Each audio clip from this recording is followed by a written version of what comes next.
basically moving on is just being able to talk about how important it is. And I'm going to go into so many different details here. Like you're late for your car payment. I wrote late on your house payment. Why? Well, I don't know. Are you not working? Are you spending your money on hookers, gambling, and drinking? Then you're living your lie and it's time to come clean. So no one's going to do it for you. No one's going to make the hard work go away.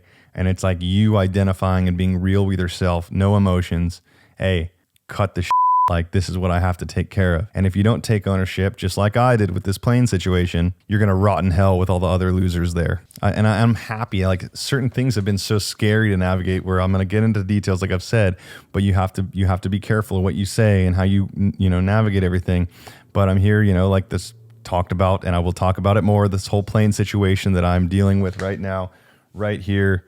This is literally a plea agreement from the federal court system, and I probably blur that out if you can see it when we go to edit this, but this is literally a plea deal for explaining that 5 federal felonies that some are terrorist charges are going, they're trying to get me to agree to one. I have yet to sign it because we're still working on trying to make a better deal before it gets put in front of a judge, but it's like, I'm taking responsibility. I fucked up. It is what it is. We're going to move on, but there's no going back. There's no like, oh, I didn't do this. I didn't remove it. I didn't try to I didn't think that it was that big of a deal. So I went ahead and did what I did. But at the end of the day, it's like, hey, there's legal man-made laws in place and there's nature's laws in place that do have repercussions on your life. They do. If you want to exist in society and be a human being here on this earth, then there's things in place that will require you to act a certain way. And most of those things, I won't say all of them,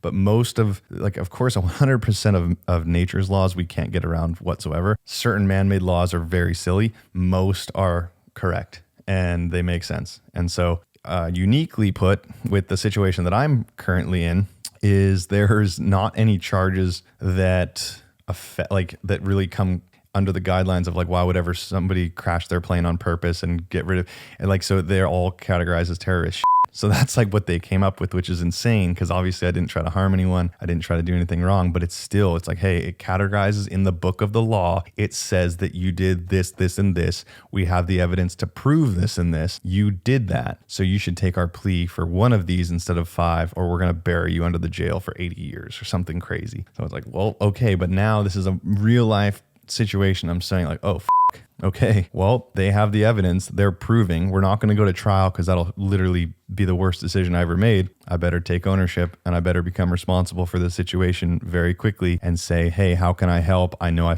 fucked up. What do I need to do to make the best possible outcome? How can I show whoever out there, not only people that are in situations that I pray that this can teach somebody something from, but also, the government and people that this did affect, lawyers, people that are helping me, people that are helping protect the community as well, as far as in government positions. How can I help? How can this be an example of, hey, become responsible? What can I do to make this situation the best possible outcome? I didn't realize it would go to what it did, and it has truly made me graduate from a boy to a man. So let's move on.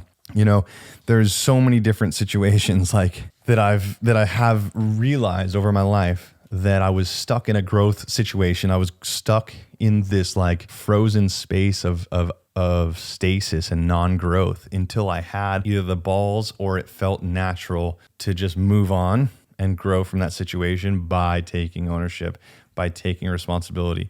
And the first thing that came to mind when I was writing out all these notes was the situation when I was 5 millimeters from becoming paralyzed, when I shattered my L2 vertebrae in Maryland, Travis Pastrana's house, on a pit bike. Dumbest thing ever, so stupid when I just did something that I didn't even think about. It was so silly. And that's when it always happens, is when you're not even caring. And it was just, I don't want to get into the details of that, but I was instantly into the hospital, shipped off to the, through the ambulance and all that. And when I'm, in the hospital in Maryland or Washington, D.C., and then, my mom and my girlfriend at the time come to visit, and my dad gets on the phone through my mom's phone, and he's screaming at me you fucking idiot, you're such a dumbass, why would you? And I'm in top 10 level pass out pain. I'm on the toilet got intestine lock. I'm like having convulsions, like just like literally like in and out of just the shittiest pain I've ever experienced in my life. And he's yelling at me. And that, have you ever been yelled at and screamed at by somebody that you love, while you're in top 10, level 10, past that level pain?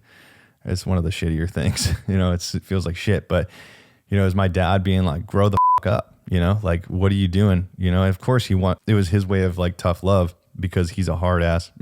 But it's like, take ownership. Like, what are you doing? Like, you're, walking around on a pit bike, like doing this shit. And he was right, because at the end of the day, it's like I have so much more to give that wasn't adding value to anybody. It was just like doing a trick into a pile of leaves, being an idiot, not really caring, trying to just like ego-filled bullshit. And I look back on that and I'm like, damn, it's like you can either rise above it or sink below it. But there's certain things in life, and that's when in that phone call, my dad was like, good luck getting out of there. You're an idiot. And my mom and ex-girlfriend were there. I had to take ownership. I fucked up. So what happened? The DC hospital was full of gang members and hood rats walking around with guns inside their hospital gowns, going up and down, blasting Biggie Smalls and Tupac. And here I am with my mom, who's like a blonde mother, and my girlfriend, who's a younger blonde. And then like everyone's just like gangster hood rat. We're on the like 5th level of this hospital, and I'm in this room, and like it was just a sketchy situation. You could feel it. And I'm like, oh, I have an exploded L2 vertebrae. My spinal cord is literally completely pinched together. I have intestine lock. I took ownership. My mom and girlfriend freaking out. I walked my ass to the street, called an Uber. The hospital staff is freaking out. I knew I needed to get out of there. Then what? The Uber runs a red light, and we almost got T-boned on the way to the hotel room. Holy my life would have been over. But I owned that shit. Got a flight back to California, laid on the couch for 2 months straight. I could walk for 10 feet, then sit down. Then the next day I could walk for 20 feet and then sit down. Then I progressed into walking a mile and then riding a bike. I owned it though. 5 top surgeons told me there's no way I can go on without surgery. No way. Even like good friends that are surgeons, not a chance. But I didn't get surgery. I lived my truth. I was like, I think I can get on without it.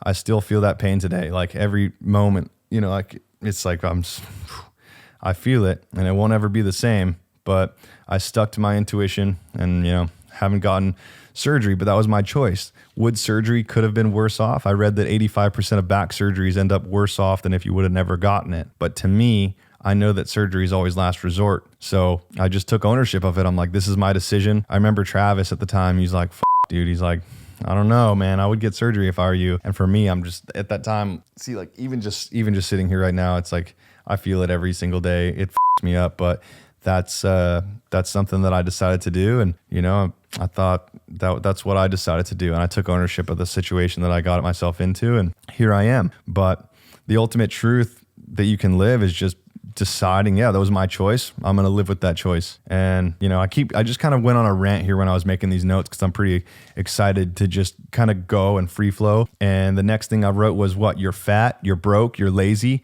Identify it and take ownership of it. So if you're fine with that, that's fine. That's cool. Dude, like if you're cool with being lazy, if you're cool with not working out, if you're cool with being broke, whatever, then that's fine. But if you want change, you have to identify the change and then figure out the steps that are going to be needed in order to change it. So there's no other way to put that. And that's every situation that I'm going to be talking about here today is situations, personal experiences that I either have not taken ownership of or I have, or the transitions from not taking ownership into taking ownership, and what that's done for me and how much that has transformed me as an individual, as a boy to a man.